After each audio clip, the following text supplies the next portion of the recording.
Washing machine ಬಳಸಬೇಕು ಅಂದರೆ ಅದನ್ನು ಹೇಗೆ ನೀವು ಬಳಸಬೇಕು ಅಂತ ಮ್ಯಾನ್ಯುವಲ್ ರೀಡ್ ಮಾಡ್ತೀರಾ. ನೀವು ಡ್ರೈವಿಂಗ್ ಮಾಡಬೇಕು ಅಂದರೆ ಆ ಪರ್ಟಿಕ್ಯುಲರ್ ಬೈಕ್ನ ಹೇಗೆ ಬಳಸಬೇಕು, ಆ ಪರ್ಟಿಕ್ಯುಲರ್ ಗಾಡಿನ ಹೇಗೆ ಬಳಸಬೇಕು ಅಂತ ಕಲಿತೀರಾ, ಅದನ್ನೇ ನೀವು ಬಳಸ್ತೀರಾ. ಹಾಗೆಯೇ ನಿಮ್ಮ ಮೆದುಳನ್ನು ನೀವು ಬಳಸೋಕ್ಕೆ ನಿಮಗೆ ಗೊತ್ತಾದರೆ ಹೀಗೆ ಇದನ್ನು ಬಳಸೋದು ಅಂತ, ಆವಾಗ ನೀವು ನಿಜವಾಗ್ಲೂ ನಿಮ್ಮ ಜೀವನದಲ್ಲಿ ಎಷ್ಟೋ ಮುಂದೆ ಹೊರಟೋಗ್ಬಿಡ್ತೀರಾ. ಯಾಕಂದರೆ ನೀವು ತುಂಬ ನಾಲೆಜಬಲ್ ಪರ್ಸನ್ ಆಗಿಬಿಟ್ಟಿರ್ತೀರ. ನಿಮಗೆ ಎಷ್ಟೊಂದು ಮೆಮರಿನಲ್ಲಿ ಕೂತ್ಕೋತಾ ಇರುತ್ತೆ, ಎಷ್ಟೊಂದು ನೀವು ಮರ್ತೋಗೋದಿಲ್ಲ.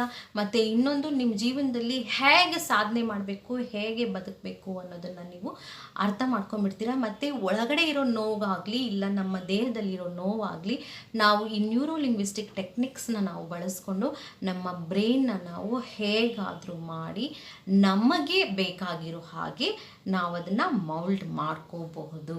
ಯಾವುದೇ ಪ್ರಾಬ್ಲಮ್ಸ್ ಆದ್ರೂ ನಾವು ಸಾಲ್ವ್ ಮಾಡ್ಬೋದು. ಮಾನಸಿಕವಾಗಿರೋ ಪ್ರಾಬ್ಲಮ್ಸ್ ಆಗಿರಲಿ, ನಮಗೆ ಫಿಸಿಕಲಿ ಯಾವುದಾದ್ರೂ ಪೇಯ್ನ್ ಅಂದರೆ ಹಳೇ ನೋವುಗಳಿದ್ರೆ ನಾವು ಅದನ್ನು ತೆಗಿಬೋದು. ಬರೀ ಮಾನಸಿಕವಾಗಿರೋ ನೋವು ಅಂತಲೇ ಅಲ್ಲ, ನಾವು ಏನಾದರೂ ಹಳೇ ಅದನ್ನು ನಾವು ಮರೆಯೋಕ್ಕಾಗ್ತಾ ಇಲ್ಲ ಅಂತಂದರೆ ಅದೂ ಒಂದು ನೋವೇ. ಮತ್ತು ಇನ್ನೊಂದು, ಬಾಡಿನಲ್ಲಿ ಆಗ್ತಾ ಇರೋಂತಹದ್ದು ಒಂದು ನೋವೇ.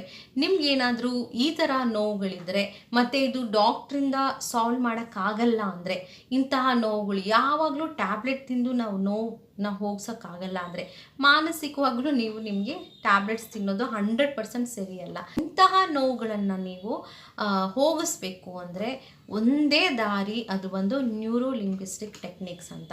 ಇದು ಹೀಲಿಂಗ್ ಮೆಥಡ್ ಅಂತಲೇ ಹೇಳ್ಬೋದು. ಏನಪ್ಪ ಇವರು ಹೀಲ್ ಮಾಡ್ತಾರಂತೆ ಹಾಗೆ ಹೀಗೆ ಏನೂ ಇಲ್ಲ. ನಮ್ಮಷ್ಟಕ್ಕೆ ನಾವು ಹೀಲ್ ಮಾಡೋದನ್ನು ನಾವು ಹೀಲಿಂಗ್ ಟೆಕ್ನಿಕ್ಸ್ ಅಂದರೆ ಇದು ನ್ಯೂರೋ ಲಿಂಗ್ವಿಸ್ಟಿಕ್ ಟೆಕ್ನಿಕ್ಸ್ ಅಂತ ಹೇಳ್ತೀವಿ. ಇದನ್ನು ನೀವು ಕಾಮಾಗಿ ಕೂತ್ಕೊಂಡು ಮನಸ್ಸಿನ ಫ್ರೀಕ್ವೆನ್ಸಿ ಅಂದರೆ ಮೈಂಡ್ ಲೆವೆಲ್ ಎಷ್ಟು ಹೈ ಇರುತ್ತೋ, ತುಂಬ ಸೌಂಡ್ ಇರುತ್ತೋ, ಆ ಸೌಂಡ್ಗಳನ್ನೆಲ್ಲ ನೀವು ಕಮ್ಮಿ ಮಾಡಬೇಕು. ಮೈಂಡಲ್ಲಿ ಜಾಸ್ತಿ ಮಾತಾಡ್ತಾ ಇರೋದನ್ನೆಲ್ಲನೂ ಸ್ಲೋ ಆಗಿ ಮಾಡಿಬಿಡಬೇಕು. ಅಂದರೆ ಕಂಪ್ಲೀಟಾಗಿ ನೆಲ್ಲಾಗಿ ಝೀರೋ ಫ್ರೀಕ್ವೆನ್ಸಿಗೆ ಬಂದುಬಿಟ್ಟು ಆ ಝೀರೋ ಫ್ರೀಕ್ವೆನ್ಸಿನಲ್ಲಿದ್ದು ನಾವು ಹೀಲಿಂಗ್ ಮಾಡಬೇಕಾಗತ್ತೆ.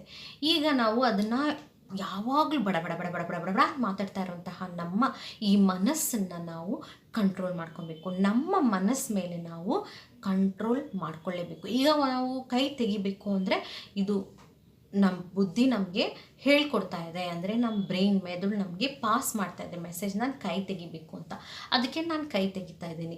ಈಗ ನಾನು ಸೀರಿಯಸ್ ಆಗಿರೋಂತಹ ಒಂದು ಪ್ಲೇಸಲ್ಲಿ ಎಲ್ಲರೂ ಅಳ್ತಾ ಇದ್ದಾರೆ ಅಂದ್ಕೊಳ್ಳಿ, ಅಲ್ಲಿ ಯಾವುದೋ ಒಂದು ಮಗು ಒಂದು ಜೋಕ್ ಮಾಡಿಬಿಡ್ತು, ಯಾವುದೋ ಒಂದು ಮಗು ಒಂಥರ ವರ್ತನೆ ಮಾಡಿತು, ನನಗಂತೂ ನಗು ತಡೆಯೋಕ್ಕಾಗ್ತಾ ಇಲ್ಲ ಅಂದ್ಕೊಳ್ಳಿ.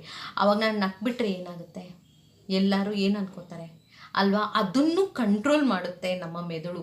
ಇದು ಇಂತಹ ಟೈಮಲ್ಲ, ನಗುವಂಥ ಟೈಮಲ್ಲ, ಹಿಂಗಾದರೂ ಮಾಡಿ ನಿನ್ನ ನಗುನ ಪ್ಲೀಸ್ ಕಂಟ್ರೋಲ್ ಮಾಡ್ಕೊ ಅಂತ.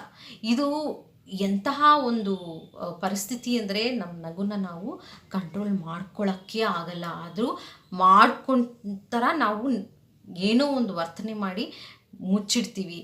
ಹೀಗೆ ನಮಗೆ ಪಾಸ್ ಮಾಡ್ತಾ ಇರೋಂತಹ ಮೆಸೇಜು ಮೆದುಳನ್ನು ಹೇಗೆ ನಾವು ಬಳಸಬೇಕು ಅಂದರೆ, ನಾವು ಬ್ರೈನ್ನ ನಾವು ಎಷ್ಟು ಪರ್ಸೆಂಟ್ ಬಳಸಬೇಕು, ಹೇಗೆ ಬಳಸಬೇಕು ಅಂದರೆ, ಒಂದು ವಾಷಿಂಗ್ ಮಿಷಿನ್ ಬಳಸಬೇಕು ಅಂದರೆ ಅದನ್ನು ಹೇಗೆ ನೀವು ಬಳಸಬೇಕು ಅಂತ ಮ್ಯಾನ್ಯುವಲ್ ರೀಡ್ ಮಾಡ್ತೀರಾ. ನೀವು ಡ್ರೈವಿಂಗ್ ಮಾಡಬೇಕು ಅಂದರೆ ಆ ಪರ್ಟಿಕ್ಯುಲರ್ ಬೈಕ್ನ ಹೇಗೆ ಬಳಸಬೇಕು, ಆ ಪರ್ಟಿಕ್ಯುಲರ್ ಗಾಡಿನ ಹೇಗೆ ಬಳಸಬೇಕು ಅಂತ ಕಲಿತೀರಾ, ಅದನ್ನೇ ನೀವು ಬಳಸ್ತೀರಾ. ಹಾಗೆಯೇ ನಿಮ್ಮ ಮೆದುಳನ್ನು ನೀವು ಬಳಸೋಕ್ಕೆ ನಿಮಗೆ ಗೊತ್ತಾದರೆ ಹೀಗೆ ಇದನ್ನು ಬಳಸೋದು ಅಂತ, ಆವಾಗ ನೀವು ನಿಜವಾಗ್ಲೂ ನಿಮ್ಮ ಜೀವನದಲ್ಲಿ ಎಷ್ಟೋ ಮುಂದೆ ಹೊರಟೋಗ್ಬಿಡ್ತೀರ. ಯಾಕಂದರೆ ನೀವು ತುಂಬ ನಾಲೆಜಬಲ್ ಪರ್ಸನ್ ಆಗಿಬಿಟ್ಟಿರ್ತೀರ. ನಿಮಗೆ ಎಷ್ಟೊಂದು ಮೆಮರಿನಲ್ಲಿ ಕೂತ್ಕೋತಾ ಇರುತ್ತೆ, ಎಷ್ಟೊಂದು ನೀವು ಮರ್ತೋಗೋದಿಲ್ಲ. ಮತ್ತು ಇನ್ನೊಂದು, ನಿಮ್ಮ ಜೀವನದಲ್ಲಿ ಹೇಗೆ ಸಾಧನೆ ಮಾಡಬೇಕು, ಹೇಗೆ ಬದುಕಬೇಕು ಅನ್ನೋದನ್ನು ನೀವು ಅರ್ಥ ಮಾಡ್ಕೊಂಡ್ಬಿಡ್ತೀರ. ಮತ್ತು ಒಳಗಡೆ ಇರೋ ನೋವಾಗಲಿ ಇಲ್ಲ ನಮ್ಮ ದೇಹದಲ್ಲಿರೋ ನೋವಾಗಲಿ ನಾವು ಈ ನ್ಯೂರೋ ಲಿಂಗ್ವಿಸ್ಟಿಕ್ ಟೆಕ್ನಿಕ್ಸ್ನ ನಾವು ಬಳಸ್ಕೊಂಡು ನಮ್ಮ ಬ್ರೈನ್ನ ನಾವು ಹೇಗಾದರೂ ಮಾಡಿ ನಮಗೆ ಬೇಕಾಗಿರೋ ಹಾಗೆ ನಾವು ಅದನ್ನು ಮೌಲ್ಡ್ ಮಾಡ್ಕೋಬಹುದು. ಏನಾದರೂ ನ್ಯೂರೋ ಲಿಂಗ್ವಿಸ್ಟಿಕ್ ಟೆಕ್ನಿಕ್ಸ್ ಕಲಿಬೇಕು ಅಂತಿದ್ರೆ ನೀವು ಕಮೆಂಟ್ಸ್ ಮಾಡಿ. ಈ ವಿಡಿಯೋನಲ್ಲಿ ನಾನು ಇಷ್ಟೇ ಹೇಳಕ್ಕೆ ಬಂದಿರೋದು, ನಿಮಗೆ ನಾನು ಯಾವ ಟಾಪಿಕ್ ಮೇಲೆ ನಾನು ವಿಡಿಯೋ ಮಾಡಬೇಕು. ನಿಮಗೆ ಯಾವ ಪ್ರಾಬ್ಲಮ್ಸ್ ಇದೆ ಅದನ್ನು ನಾನು ನ್ಯೂರೋಲಿಂಗ್ವಿಸ್ಟಿಕ್ ಟೆಕ್ನಿಕ್ಸ್ನ ಬಳಸ್ಕೊಂಡು ಹೇಗೆ ಹೇಳ್ಕೊಡ್ಬೇಕು, ಈಚ್ ಪ್ರಾಬ್ಲಮ್ನ ನಾನು ಒಂದೊಂದು ವಿಡಿಯೋನಲ್ಲಿ ಹೇಳ್ಕೊಡ್ತೀನಿ. ಇವಾಗ ನನ್ನ ಪ್ರಾಬ್ಲಮ್ಸ್ ನನಗೆ ಗೊತ್ತು, ನಿಮ್ಮ ಪ್ರಾಬ್ಲಮ್ಸ್ ನನಗೆ ಹೇಗೆ ಗೊತ್ತು? ನೀವು ಕಮೆಂಟ್ಸಲ್ಲಿ ನಿಮ್ಮ ಪ್ರಾಬ್ಲಮ್ಸ್ನ ನೀವು ಬರೆದ್ರೆ ಆವಾಗ ನಾನು ಆ ಪ್ರಾಬ್ಲಮ್ನ ಹೇಗೆ ಸಾಲ್ವ್ ಮಾಡೋದು ಅನ್ನೋದನ್ನು ನಾನು ಈ ವಿಡಿಯೋನಲ್ಲಿ ಹೇಳ್ಕೊಡ್ತೀನಿ. ಅದು ಕೈ ನೋವಾಗಿರಲಿ, ಕಾಲು ನೋವಾಗಿರಲಿ, ಅದು ಹಳೆ ನೋವಾಗಿರಲಿ, ಇಲ್ಲ ಮಾನಸಿಕ ನೋವು ಆಗಿರಲಿ, ನೀವು ನನಗೆ ಕಮೆಂಟ್ಸ್ ಮಾಡಬೇಕು. ಮೆಸೇಜ್ ಮಾಡಿದ್ರೆ ಮಾತ್ರ ನಾನು ನಿಮಗೆ ವಿಡಿಯೋ ಮಾಡೋಕ್ಕೆ ಸಾಧ್ಯ. ಇಲ್ಲ, ನಾನು ವಾಟ್ಸಪ್ ನಂಬರು ಕೊಟ್ಟಿರ್ತೀನಿ, ಆ ವಾಟ್ಸಪ್ ನಂಬರ್ಗೂ ನೀವು ಮೆಸೇಜ್ ಮಾಡಿ ಹೇಳ್ಬೋದು, ಇಲ್ಲ ಮೆಸೇಜ್ ಮಾಡ್ಬೋದು, ಈ ಥರ ಈ ಪ್ರಾಬ್ಲಮ್ಗೆ ನೀವು ವಿಡಿಯೋ ಮಾಡಿ ಅಂತ.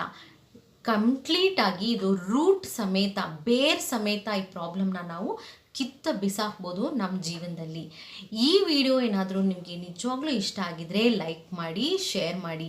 ಹಾಗೆ ನೀವೇನಾದರೂ ನನ್ನ ಚಾನಲ್ಗೆ ಹೊಸಬ್ರಾಗಿದ್ದರೆ ಸಬ್ಸ್ಕ್ರೈಬ್ ಮಾಡೋದನ್ನು ಮರಿಬೇಡಿ.